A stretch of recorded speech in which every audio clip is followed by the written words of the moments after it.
Ang tawag po dyan sa theology, sovereignty ng Diyos. Nothing sits outside the sovereignty of God. Walang bagay na nangyayari sa mundong ito na hindi alam ng Diyos. Walang nangyayari sa mundong ito na hindi po kontrolado ng ating Panginoon. Because our God is our ultimate ruler. Ang Diyos natin, He controls the big events, He controls the little events, He knows the good events, and He even knows the bad events. Ang Diyos natin, kahit minsan inaalaw niya na dumaan tayo sa pagsubok, dumaan tayo sa hirap, ang Diyos natin ay hindi brutal at cruel na inaalaw ng Diyos yun para tayo ay pahirapan. God is not evil, but He can use evil for good. Nawala lang ako ng 2 linggo, nakalimutan nyo na mag-amen, hallelujah.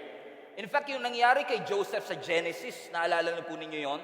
Doon sa Genesis, si Joseph ay nahirapan, may dream na nilagay ang Lord sa kanya. Alam niya yung mangyayari sa kanyang future, pero hindi naging straight line yung kanyang journey. Dumaan siya sa hirap, dumaan siya na inalipusta siya, binenta siya, pinahirapan siya, inakusahan siya. Pero at the end of that journey, ang sabi mismo ni Joseph sa kanyang mga kapatid na nagbenta sa kanya, you meant it for harm, but God meant it for good. Ginamit nyo yan para ako'y saktan, pero ginamit ng Lord yung inyong intensyon for good. Everybody say, God meant it for good. Anong ibig sabihin ng God meant it for good? Ang sinasabi lang ni Joseph, God did it on purpose. Alam ko maaaring ang discern ninyo ay saktan ako, patayin ako, pero ginamit ng Lord yung masamang pangyayari na yan na ginawa nyo sa akin. It may look random, but God did it on purpose. So hindi ako basta maswerte na nakaligtas. Kasi ang luck, madalas natin sabihin yan, good luck. Pero ang luck doesn't exist under God's sovereignty. Walang swerte pagdating sa sovereignty ng Diyos. Pinagpala, hindi swinerte. Kasi kapag swinerte ka, sino papapurihan mo? Pero kapag pinagpala ka, Diyos ang papapurihan mo. So ibig sabihin mga kapatid, luck doesn't operate in God's sovereignty. Kaya nga ang mga Kristiyano, we are blessed because God is sovereign. We are blessed because God is in control. Sometimes hindi natin maunawaan kung bakit nangyayari sa atin ang mga nangyayari sa atin. Hindi natin maunawaan kung bakit magpapasko na tinanggal ka pa sa trabaho. Hindi natin maunawaan kung bakit nangyayari ito sa ating pamilya, na walang ka ng mahal sa buhay sa season na dapat nagsasaya ka. Because sometimes, yung mga aksyon ng Diyos at yung mga inaalaw ng Diyos sa buhay natin, it doesn't make sense to us. And sometimes tinatanong natin ang ating Panginoon, kung naalala niyo yung preaching ko 2 weeks ago, that sometimes we are asking God, Lord, ba't mo hinayaan na mangyari ito sa amin? Because sometimes, yung mga nangyayari sa buhay natin, it doesn't make sense. And we conclude that since what happened to us doesn't make sense, kinukonclude natin that God doesn't make sense. And by the way, do not expect God to make sense. He was not supposed to make sense to us. Sabi mo sa katabi mo, parang ikaw topic ni Pastor ngayon. Ibig sabihin, huwag ka nang masurpresa if God doesn't make sense. He's not supposed to make sense. Minsan talaga nakakalito yung pamamaraan ng Panginoon. Minsan talaga parang illogical yung pamamaraan ng Diyos. Yung mga plano ng Diyos parang hindi ma-conceive ng ating finite minds. And sometimes yung mga action ng Lord doesn't add up. Pero ang guarantee at assurance natin, the ways of God is higher than our ways. God's way is always the right way. You have to understand, hindi man paraan natin, direksyon natin, kalendaryo natin, o plano natin ang nasunod, ang pinaka-importante, alam natin na ang Diyos ay may control na anumang bagay na pinagdadaanan natin, anumang lugar na kung saan tayo naroroon, nothing sits outside the sovereignty of our God. Palapakan natin ang ating Panginoon. Na kahit hindi mo makita ang kamay ng Diyos, hindi ibig sabihin nagmamaang-maangan ang Diyos sa iyong sitwasyon.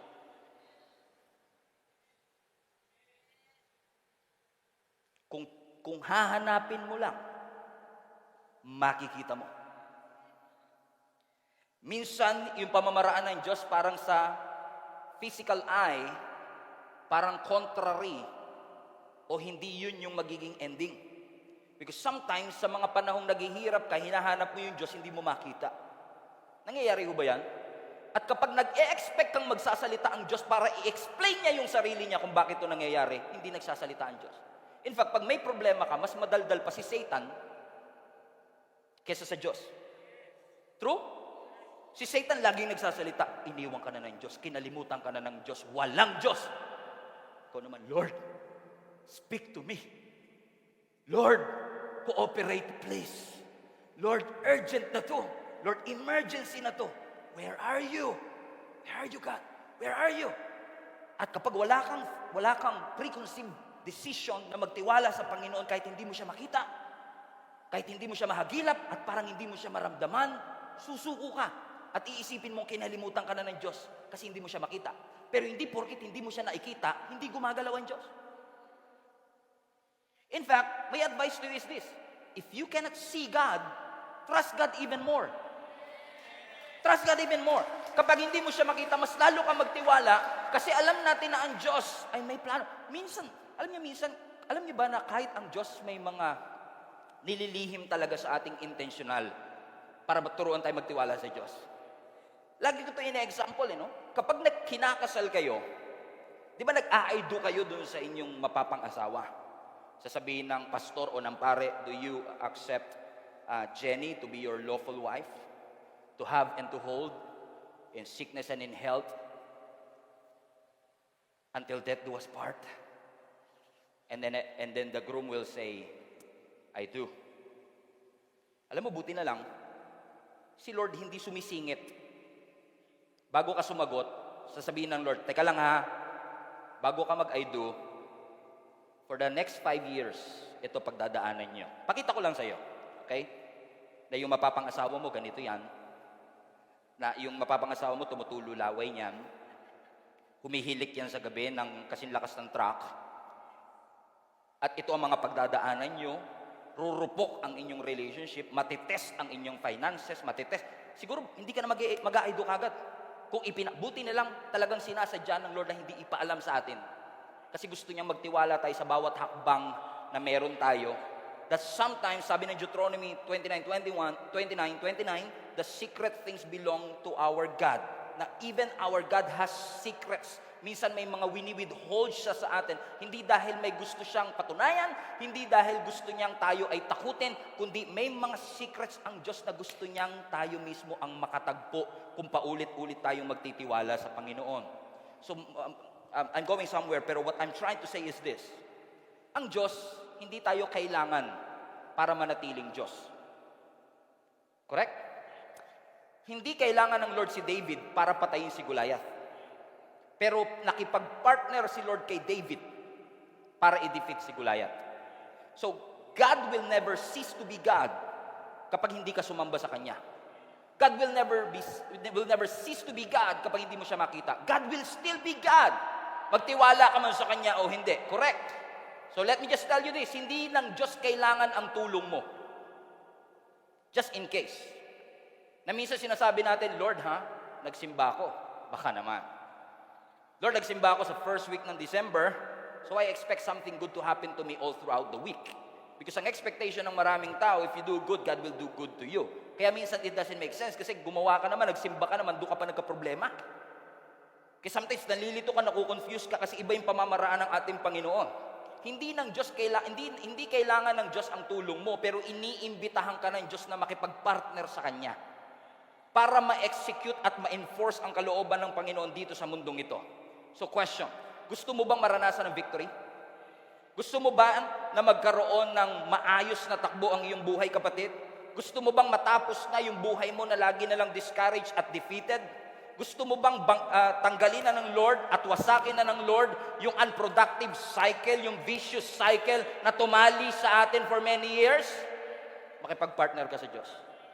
Imbitahan mo ang Diyos, kahit hindi mo siya nauunawaan minsan, makipag-partner ka sa Kanya, magkaroon ka ng desisyon na, Lord, ano mang mangyari, kahit hindi ako sure sa ano mang kakahinatnan ng 2023, I want to partner with you that your will be done on earth as it is in heaven. Make a decision to put your faith to the next level. Especially this 2023. I want to invite our entire global family. I don't want to judge anybody or condemn anybody, but what I'm trying to say is this. I want to invite you. Gusto mong maranasan ng greatness at goodness at faithfulness ng Panginoon, makipag-partner ka sa Diyos. Itaas mo ang level ng iyong pananampalataya kasi si Lord, gusto niya magkaroon ng personal relationship sa iyo. Let me repeat, hindi lang functional relationship. Gusto niya personal relationship. Kasi yung relationship mo dun sa barbero mo, functional. Basta nakakapagbayad ka, nagugupitan ka, tapos na. Correct? Yung relationship mo sa magtataho, basta madamihan niya yung arnibal, lagyan niya ng sago, at makapagbayad ka, everyday yan. Meron kayong relationship, pero functional lang. At kapag wala yung magtataho, parang hindi kumpleto araw ko. Amen? Kasi yung function nawawala eh.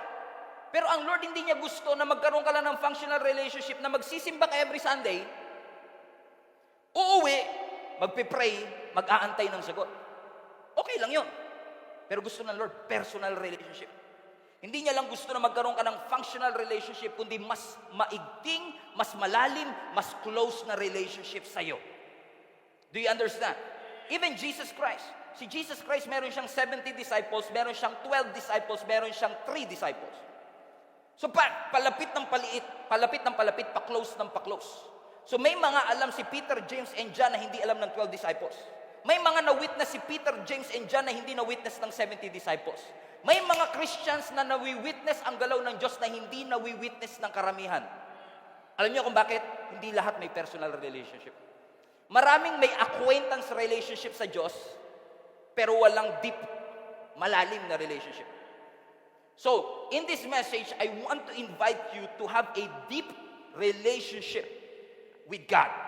Personal relationship with the Lord. Hindi lang relasyon na pang surface lang, kundi malalim na relasyon sa Panginoon. Probably yung katabi mo ngayon na hindi mo kilala, ang alam mo lang sa kanya, yung buhok niya itim, yung buhok niya bagong reband, kakatanggap lang, pastor, ng Christmas bonus. Alright? Ang alam mo may salamin siya, ang alam mo nasa 20 siya, ang tawag doon surface. Mababaw na relationship. Hindi katulad ng pagkakakilala mo sa asawa mo, alam mo ang favorite niya, alam mo kung magugustuhan niya o hindi, alam mo kung ano ikagagalit niya, alam mo kung ano ikakasaya niya. Bakit? Personal. Malalim ang relationship. Amen. So, kilala niyo ba si Michael Jordan? Sino nakakilala kay Michael Jordan? Uso bata pa. Okay. Stephen Curry. Mga Stephen talaga, pogi talaga yan. Okay. Sino nakakilala kay Stephen Curry, for example? Okay. Sino nakakilala sa akin? Taas kamay. Okay. Okay. Marami nakakilala sa akin. Mas sikat pala ako rito kaysa kay Stephen Curry. Hallelujah! Okay. Marami sa inyo kilala ako sa surface. Kung ano napapanood nyo sa YouTube, kung ano nakikita nyo sa Facebook, kung ano ginagawa ko sa stage. Pero si Jenny, she knows everything about me. So it's one thing to know about Stephen, it's another thing to know Stephen. And many of us knows about God, but doesn't really know the Lord. Kasi walang deep relationship. Amen? Gusto ng Lord na magkaroon ng intimate, malalim na relationship. Kung paano si Adam and Eve, nung nilikha sila ng ating Panginoon, ang sabi ng scripture, si Adan, nung siya palang mag-isa, ang sabi ni Jesus, ng Lord sa kanya, it's not good for a man to be alone. I will find a suitable partner for him. Kasi gusto ng Lord na tayo ay magkaroon ng, ang Diyos hindi siya against sa relationship. He wants us to have relationships. Pastor, February na ba gusto niyo ba ang relationship pinag-uusapan natin? Amen. At katulad ni Adam and Eve, katulad namin ni Jenny, at katulad ng maraming mag-asawa sa inyo na may romantic relationship. Hindi porket natutulog kayo sa isang kwarto, romantic ang relationship. Kaya romantic ang relationship ninyo because you spend time with each other. And every time may kinakasal ako, meron akong counseling na ginagawa. At lagi ko sinasabi sa kanila na, paano mo siya nakilala? Lagi ko inugat, paano niyo siya nakilala? Kasi gusto kong ipaintindi sa kanila na yung kanilang desisyong magpakasal, hindi basta paggising nila magpakasal na tayo. Na-build up yung relationship mula pa sa pagkakaibigan hanggang pagkakaibigan. Hallelujah. Praise the Lord. Ang tahimik na 11 a.m. Amen. Naunawaan niyo mga kapatid na may progression yung kanilang relationship hanggang dumating sila sa tagpo at sinabi nila, ikaw ang dadaling ko sa dambana kasi ikaw ang binigay ng Panginoon sa akin. Katulad ni Adan, ang sabi ng Lord sa kanya, I will make a suitable helper kasi alam ng Diyos, he cannot function on his own. Kaya niya nilikha si Eva para maging partner. Si Lord nag-design ng perfect counterpart. Pansinin niyo, yung ibinigay kay Eva, hindi nanay. Hindi sinabi ng Lord, malungkot si Adan, bigyan natin ng nanay. Kasi madalas sa atin, pag malungkot, ang sagot, nanay, mama. Amen? Hindi binigay nanay. Napansin niyo? Hindi binigyan ng manager. Hindi binigyan ng boss. Hindi binigyan ng maid. Ano binigay? Suitable helper. Alam niyo, ang Hebrew word ng helper, ezer. Ezer. E-Z-E-R. Ezer. Yung iba namang partner natin nakaka-ezer. Right? Nakaka-ezer. Pero yung binigay kay Adam, ezer. Nang ibig sabihin is suitable helper. However, nung silang dalawa na, may relationship sila, intimate sila sa kanilang relationship, pero hindi lang yung relationship nila sa kanilang dalawa ang mahalaga, kundi yung relationship nila sa Diyos ay mahalaga rin. Na ang Lord nagbigay ng instructions sa kanila, okay, I am a generous God, ibibigay ko sa inyo ang lahat ng puno dito sa Garden of Eden, pwede ninyong kainin lahat ng bunga except for one. Anong ginawa nila? Yung kaisa-isang bawal, yun yung kanilang kinain. At doon pumasok ang kasalanan, doon pumasok ang kamatayan, at lahat tayo ngayon ay nagsasuffer. Correct? Pero this is interesting kasi ang sabi ng Scripture, na nung nagkasala sila, nung dumating ang ating Panginoon, sinabi sa Bible ang pinakaunang tanong in all of Scripture. Ang pinakaunang tanong sa Bible, where are you? Alam niyo ba na ang pinakaunang tanong sa New Testament, where is He pertaining to Jesus? Ang unang tanong sa Old Testament, where are you? That's the problem, na wala sila. Pero ang solution sa New Testament, where is He? Jesus. The solution to what happened to Old Testament. Make sense? So tinanong ng Lord si Adam, nasan ka? Hindi dahil hindi alam ng Diyos kung nasan sila. Alam ng Diyos kung nasan sila. Because God is in control. He is all-knowing. Alam ng Diyos kung nasan sila. Pero hindi porket tinatanong sila ng where are you, hindi alam ng Diyos kung nasan sila. Amen? Kaya nagtanong ang Diyos ng where are you, hindi dahil hindi alam ng Diyos kung nasaan sila, kundi gusto ng Lord ipaintindi sa kanila that you are lost in my presence. That because you sinned, you created a distance between God's holiness and righteousness because of your sinful act dahil sa iyong ginawa. It was asked for them to realize that you are lost in His presence. Kasi si Adan at si Eva, nung sila'y nagkasala, nagtago sila at kinover nila ang kanilang sarili sapagkat na-realize nilang sila ay hubad.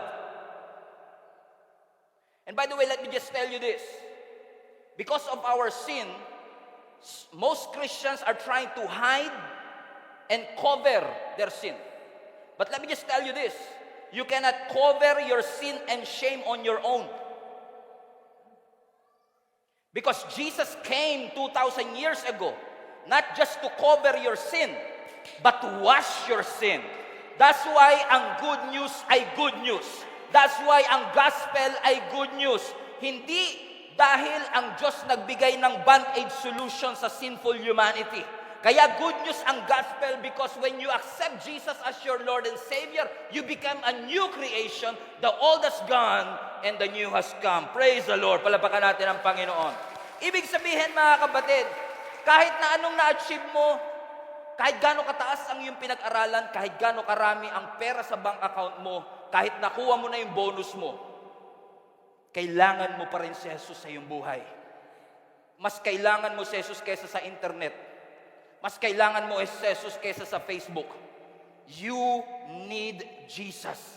You need God in your life. And my invitation to you is for you to realize na kahit maganda ang takbo ng buhay mo ngayon, kailangan mo ng Diyos.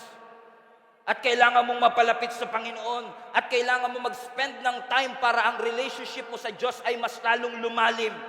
It is important that all of us will have a personal relationship with the Lord. Let me repeat, napakahalaga na ang bawat isa sa atin ay hindi lang religious.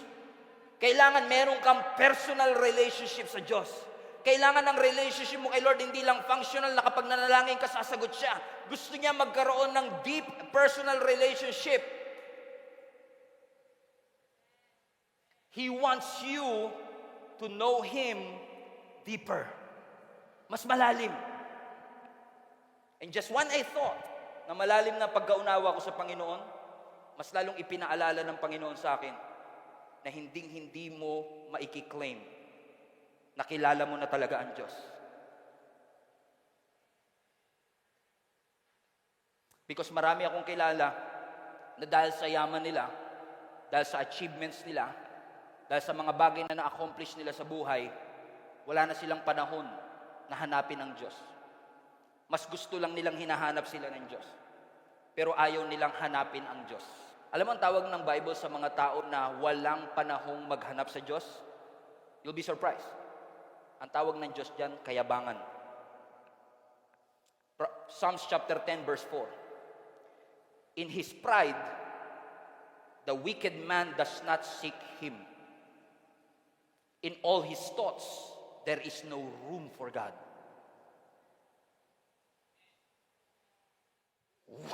What a convicting word. Ang sinasabi ng scripture, yung mga wicked, dahil sa kanyang kayabangan, walang lugar ang Diyos sa puso niya. Walang lugar walang lugar si Lord sa kalendaryo niya. Walang pwesto ang Diyos sa puso niya. Na parang gusto niya lang hanapin yung dreams and goals and success, kung paano matutupad ang aking pangarap, pero hindi niya pinursu yung purpose ng Diyos. Alam niyo mga kapatid, napakahalaga at napaka-importante po na tayo hindi lang natin pinupursu yung dreams natin, kundi yung purpose natin. Kasi kapag dreams mo ang nagdadrive ng buhay mo, papunta ka lang dun sa pangarap mo. And you will realize na madalas tayo, kapag na-achieve mo na yung success, success doesn't feel successful kapag wala si Lord. Wala si Lord eh. Hindi mo siya hinanap. Ang pinurso mo lang yung pangarap mo, na magkaroon ka ng bahay, magkaroon ka ng kotse, magkaroon ka ng pamilya. Maganda po ang lahat ng bagay na yan. Hindi ko po sinasabing mali ang mangarap. Pero dapat yung purpose ang habulin natin. Lord, ano ang purpose mo sa aking buhay? Bakit ako nakapagtayo ng negosyo? Anong purpose mo? Bakit construction yung nature ng aking business? Bakit sa restaurant business ako? Bakit nandito ako sa trabahong ito? Bakit mo ako ginawang artista? Sana all.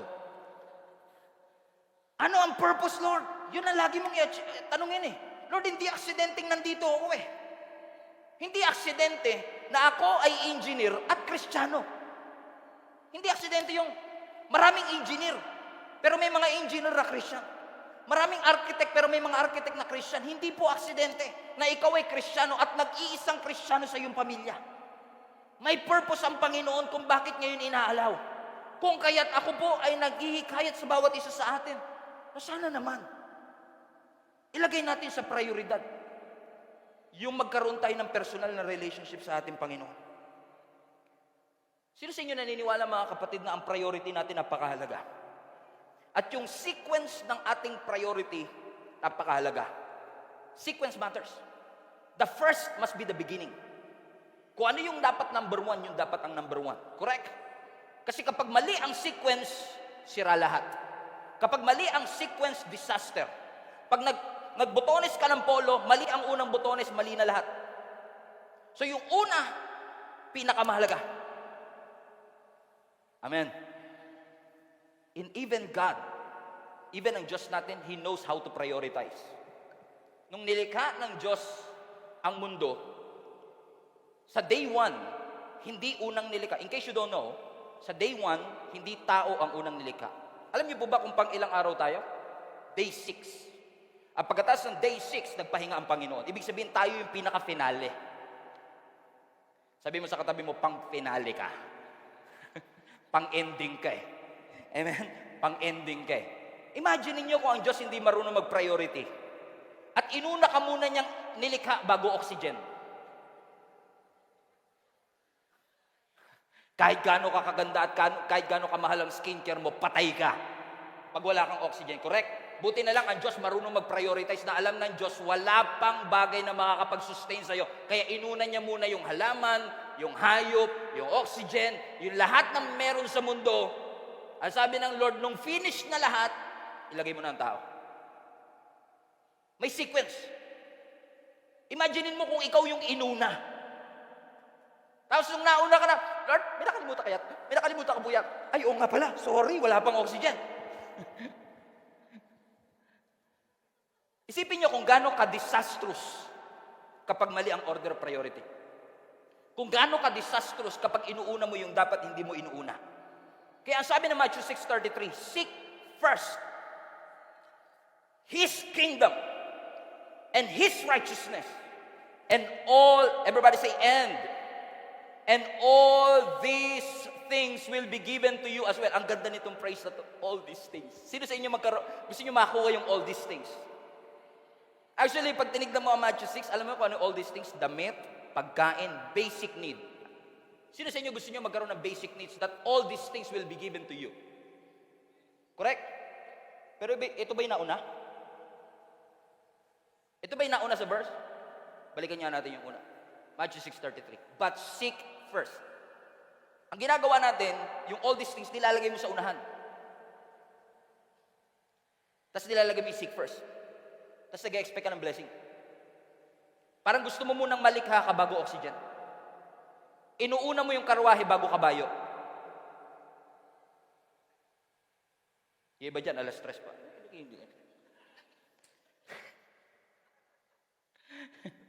Amen?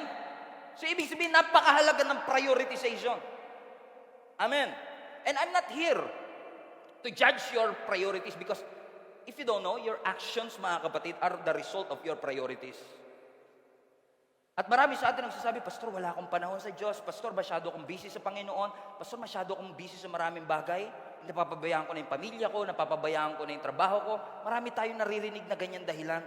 At parang sinasabi natin, Lord, Pastor, ipag-pray mo naman ako na magkaroon ako ng commitment sa Diyos, magkaroon ako ng commitment sa family ko, magkaroon ako ng commitment para sa negosyo namin, sa business namin, sa trabaho natin. We don't have a commitment problem. We don't have a commitment problem. We have a priority problem. Hindi commitment ang problema natin. Ang problema natin, we don't know how to prioritize. Seek first His kingdom and all of His righteousness, and all these things shall be added unto you. My premise is this. God wants to have a personal relationship to you, and all these things will be added unto you. And contrary to popular belief, hindi po kailangan ng magic formula para maging close kay Lord. Hindi kailangan tapos ka ng theology para maging close ka kay Lord. At marami sa atin ang nadaya ng katotohanan na ang Lord nagsasalita lang sa mga spiritual na tao, sa mga pastor, sa mga teacher, yung may spotlight sa harapan, may microphone sa kanilang kamay, doon lang nagsasalita ang Panginoon. No, nothing could be further from the truth. He wants to speak to you. He wants you to draw yourself to Him. Gusto niyang mapalapit ka sa Kanya. Gusto niya magkaroon ng personal relationship sa iyo. That every time you open your Bibles, He will make Himself known to you. Na nakikilala mo siya ng mas malalim. Kung paano pag binabasa mo ang chat ninyo, nung hindi pa kayo magjowa, nakilig ka. Kumain ka na ba? Alala niyo talaga ako, busy siya, pero may time siya sa akin para mangamusta. Kaya ngayon nagagalit ka, di ba? Kasi buong araw hindi siya nag-text sa'yo kahit isang beses, pero priority ka daw niya. May kilala ba kayong ganyan? Sasabihan kang mahal ka pero hindi ka priority? Huwag na kayong magsabing mahal nyo kung hindi nyo naman kaya prioritize. Sabi mo sa katabi mo, ikaw nasa pool, no? Tapi ka ni pastor. Sasabihin sa atin ni Satan, huwag ka na magbasa ng Bible, huwag ka nang manalangin, para lang yan sa mga pastor. In fact, may mga religious organization na hindi talaga nila inaalaw yung member nilang humawak ng Bible. Because yung Bible daw na yan, ang pagbabasa niyan ay para lang sa mga espiritual, para lang sa mga taong may kaalaman, para lang sa mga spiritual folks, sa mga taong may microphone sa kanilang dibdib. Taktika ng kaawayan. Taktika ni Satan yan kasi kapag nagbasa ka ng Bible, Kapag nilubog mo ang iyong sarili sa salita ng Panginoon, makakatanggap ka ng guidance, makakatanggap ka ng direksyon, makakatanggap ka ng clarity, makakatanggap ka ng encouragement, makakatanggap ka ng insights. Kaya sabi ni Satan, huwag mong basahin yan. Kasi alam ni Satan, gaganda buhay mo kapag sinunod mo ang salita ng Panginoon. Kaya gagawin ni Satan ang lahat para huwag mong basahin. Gagawin ni Satan ang lahat para huwag kang pumunta ng church, manood ng online, makinig ng podcast, makinig ng preaching, at habang naikinig ka ng preaching, may magno-notify, magte-text yung crush mo na matagal nang hindi nagte-text sa'yo. Para ilayo ka sa katotohanan, kasi alam ni Satan kapag binasa mo ang kanyang salita, your life will never be the same again. Even Jesus emphasized it nung siya'y tinutokso ni Satan. Man shall not live by bread alone, but by every word that comes from the Word of God. Ang salita ng Panginoon po, mga kapatid, ay napakahalaga, and I say this with respectfully. Huwag kayong magbabasa lang ng Bible every Sunday. I encourage you, buy your own Bible. Buy your own. Or to the very least, mag-download po kayo sa inyong laptop or sa inyong cellphone. Because I want to encourage you, because I've been hearing this all the time. Pastor, maraming salamat sa preaching mo. Lumago ako sa pananampalataya ko. Pastor, thank you so much sa mga preaching mo sa YouTube. Talagang nakilala ko ng mas malalim ang Panginoon. Okay din yun. Pero mas gusto kong makilala mo si Lord sa iyong sariling devotion kesa lang sa podcast na napanood mo. Kasi nga personal eh. Hindi mo na ako kailangan bilang third party. Kung mananalangin ka, direkta ka na sa Diyos. Hindi mo na kailangan dumaan kay Mama Mary. We respect Mama Mary. Pero hindi mo na kailangan dumaan sa kahit anong saints. God is inviting you. Come to Him directly. Have a personal relationship sa Lord. Yun nga problema ko, Pastor eh. Pag nagbabasa na ako ng Bible, mga isang verse pa lang, tulog na ako. Ang boring, Pastor! Sino sa inyo mga ganyan? Alam niyo, meron akong kaibigan, di ko alam kung nandito siya sa service na to. Meron akong kaibigan sa Malabon before. Laking Malabon po kasi ako. No? Mahilig kami mag-basketball. No? At pagkatapos namin mag-basketball, usually, tumutuloy ako sa kanila para magtanghalian, uminom ng tubig, whatsoever. Eh nung time na yun, after namin mag-basketball, by the way, huwag kayo mag-expect na magaling ako mag-basketball, ha? Hindi ako magaling mag-basketball, please lang. Lahat yun ay anointing lang. Okay? Eh one time, pag uwi namin, yung nanay nung best friend ko na ito, nagluto ng masarap na tanghalian. Sabi niya, Stephen, dito ka na kumain. Eh ako naman, dahil isang payatot na gutom, kumain naman ako, dinamihan ko talaga yung kain ko. Siguro mga nakatatlong rice ako, 4 na rice. Sobrang busog na busog ako. Pag uwi ko ng bahay, yung nanay ko, nagluto din pala. At dahil ayoko ma-offend yung nanay ko, sabi ng nanay ko, oh, alam kong gutom ka. Kumain ka na. Hindi ko sinabing kumain na ako. Hindi ako sinabing kumain na ako. Pinilit kong kumain ngayon. Habang kumakain ako, dun sa kabilang bahay, ang bilis ko. Dito sa aming bahay, ang bagal ko. Naalata ako ngayon na nanay ko. Sabi niya, bakit parang wala kang ganang kumain? Siguro kumain ka na, no? Opa! Alam niyo kung bakit minsan wala tayong kagana-gana sa salita ng Panginoon? Kasi nabusog ka na sa ibang bahay. May ibang bumusog sa'yo. So ang tanong ko, sinong bumubusog sa'yo? Kung bakit pagdating sa Word of God, wala ka ng gana?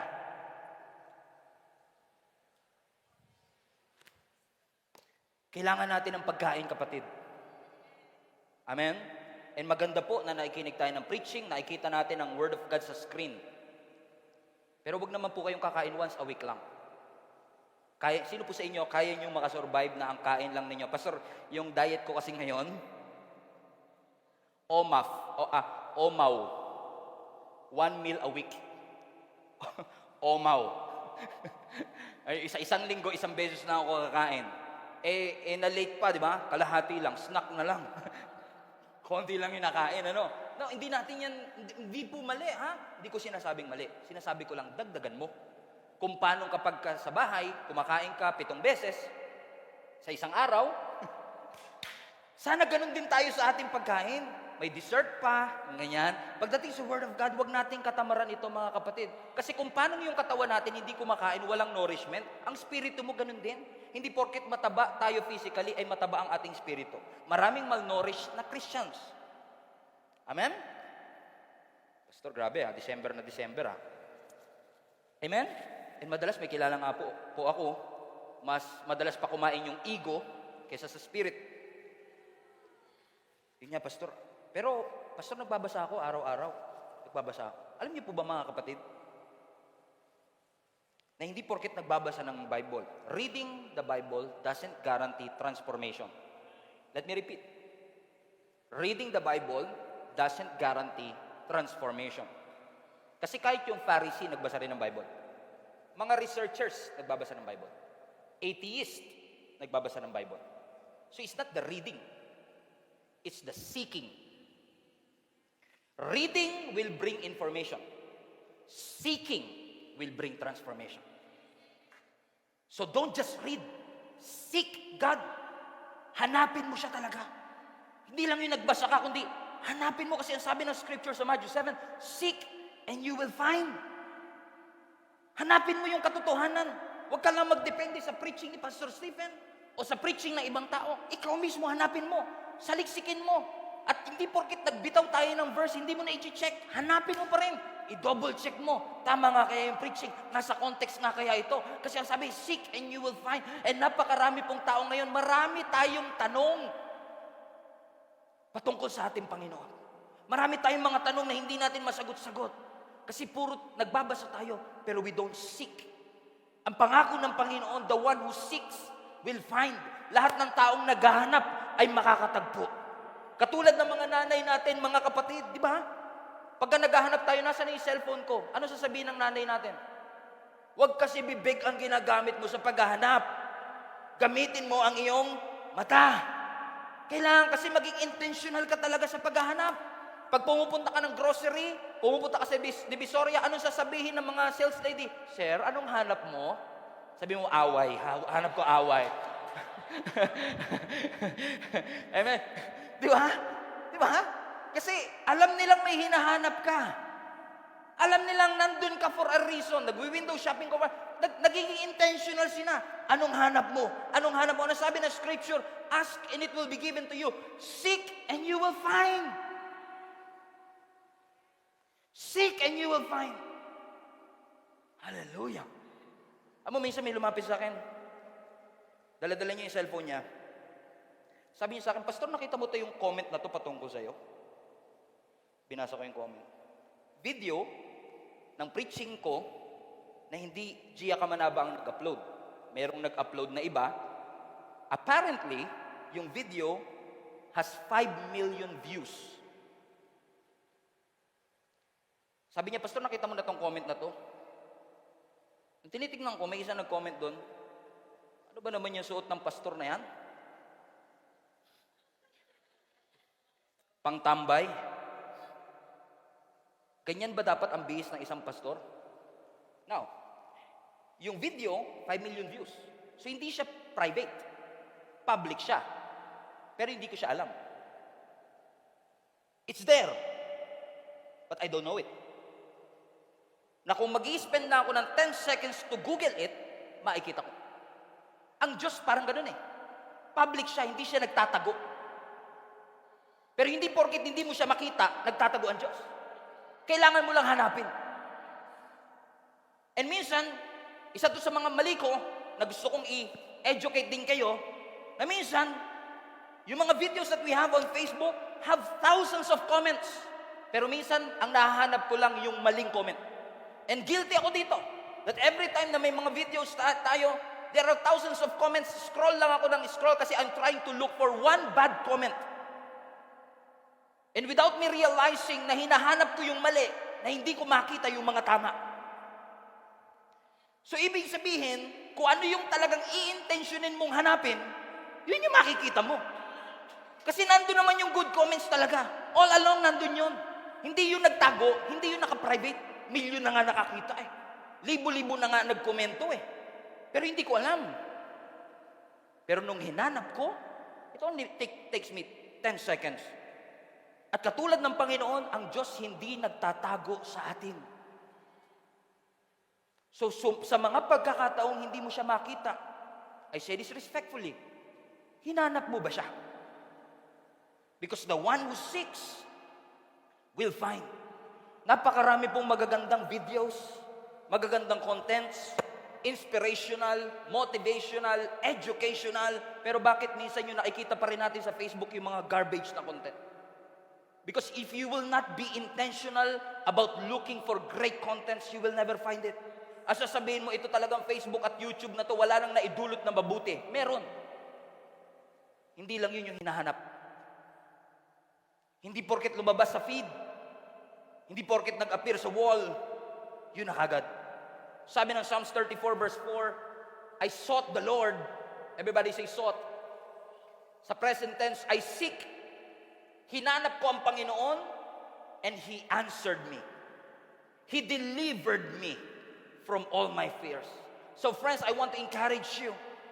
And I say this with all humility, respectfully. Kailan po ang huling beses na nanalangin ka sa Panginoon? Kailan ang huling beses na hinanap mo ang ating Panginoon? Kasi ang prayer po, opportunity yan para mas lalo kang mapalapit sa ating Panginoon. Seek Him and you will find. Pastor, hindi ko alam ang purpose ko. Seek Him and you will find. Pastor, hindi ko alam ang calling ko. Seek Him and you will find. Hanapin mo ang Panginoon at makikita mo.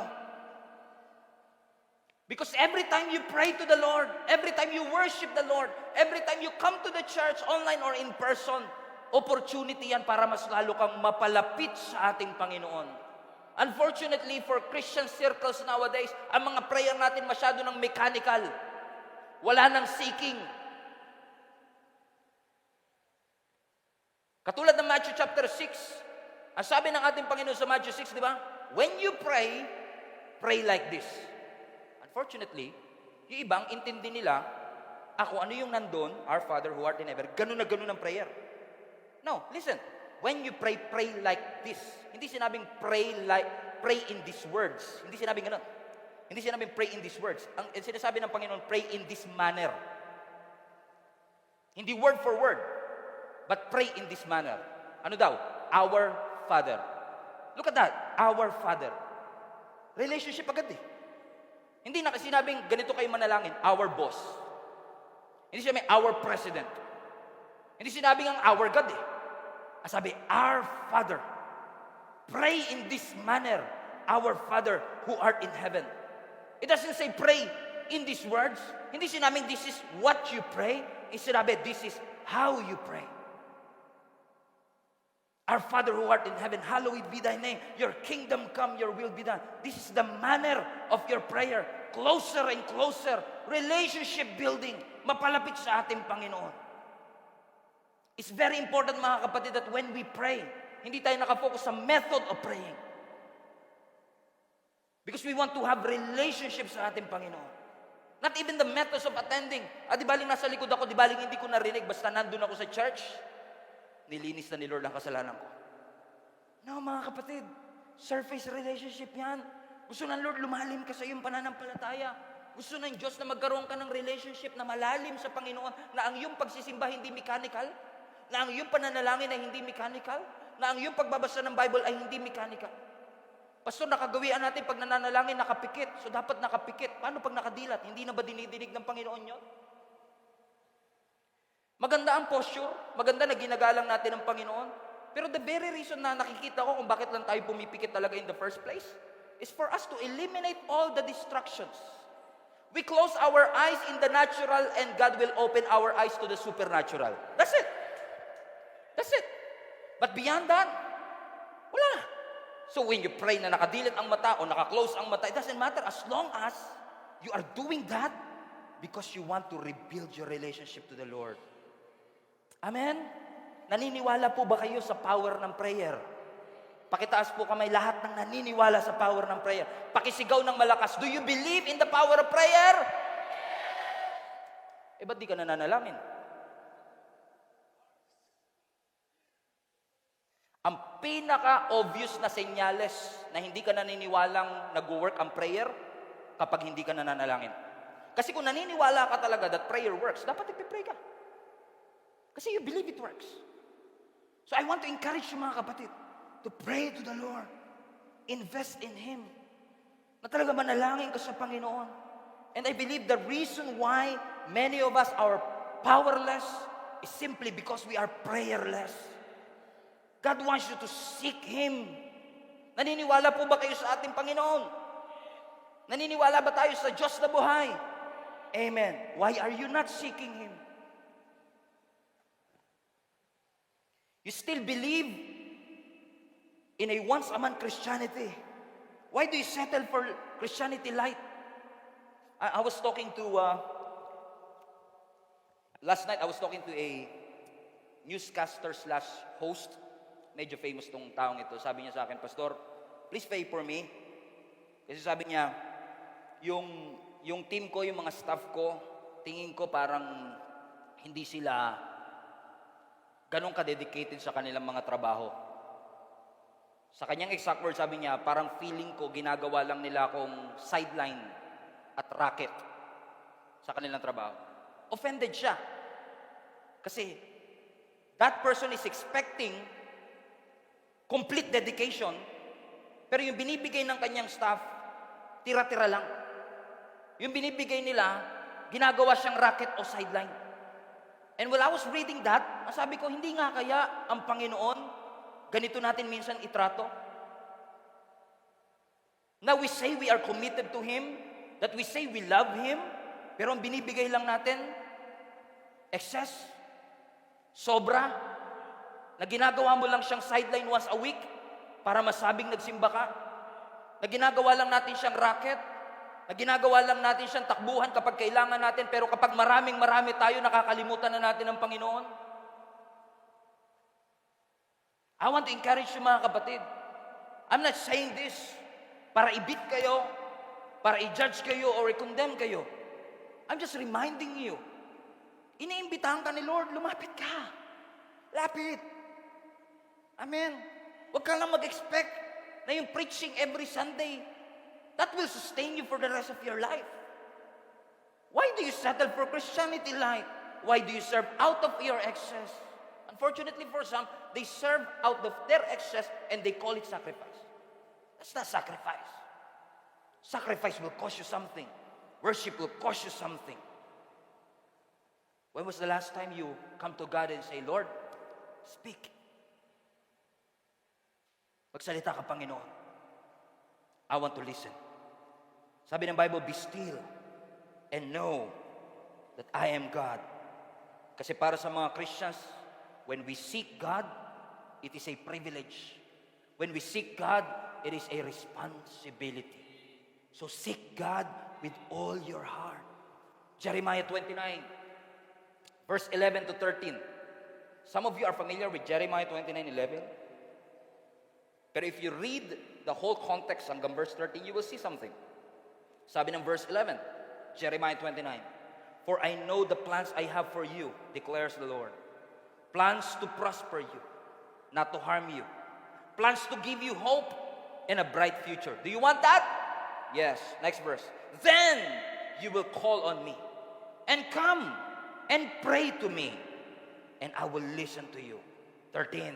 You will seek me and find me when you seek me with all your heart.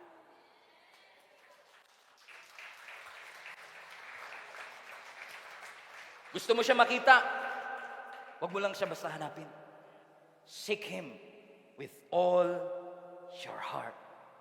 Parang terno siya sa first commandment, no? Love the Lord with all your heart. Ano sinasabi ng Lord? Mahal mo pala ako eh. Lagyan mo puso. Pusuan mo. Love the Lord with all your heart. Psalm 63 verse 1.